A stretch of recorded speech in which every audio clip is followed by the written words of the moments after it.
Hello, good morning. कसे आहात तुम्ही? मजेत ना? मी पण मजेत. आज मला बनवायचं होतं सँडविच पाववडा. तर मी याच्याकरता धणे, बडीशोप, थोडेसे मिरे, लवंग हे सगळे बारीक कुटून घेतले. बटाटे कुकरला लावून घेतले आणि इकडे कढईमध्ये बेसन पीठ भाजून घेतलं आणि ही अशी पिवळी भाजी बनवून घेतली बटाट्याची.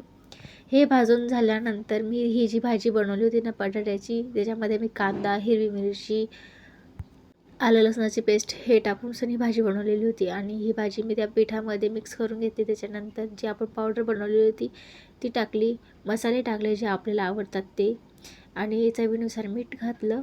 आणि हे बघा, ही आपली भाजी तयार होऊन रेडी झालेली आहे.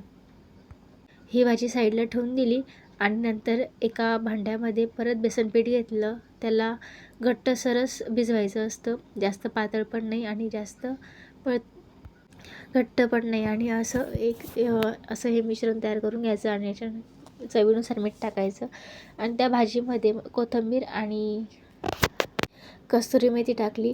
इकडे मी ब्रेड घेतले, त्यांचे असे त्रिकोणी कट करून घेतले त्यांना. आणि हे बघा, हे असे ठेवून भाजी भरून घेतली आणि हे असं पॅक करून घेतलं. त्या पिठामध्ये मिक्स केलं आणि यांना छान तळून घेतले.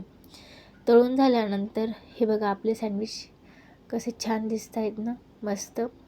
आणि याला तुम्ही टमाटर सॉससोबत, चटणीसोबत, कशासोबतही खाऊ शकतात. आवडला असेल व्हिडिओ तर लाईक, शेअर, सबस्क्राईब करायला विसरू नका. बाय.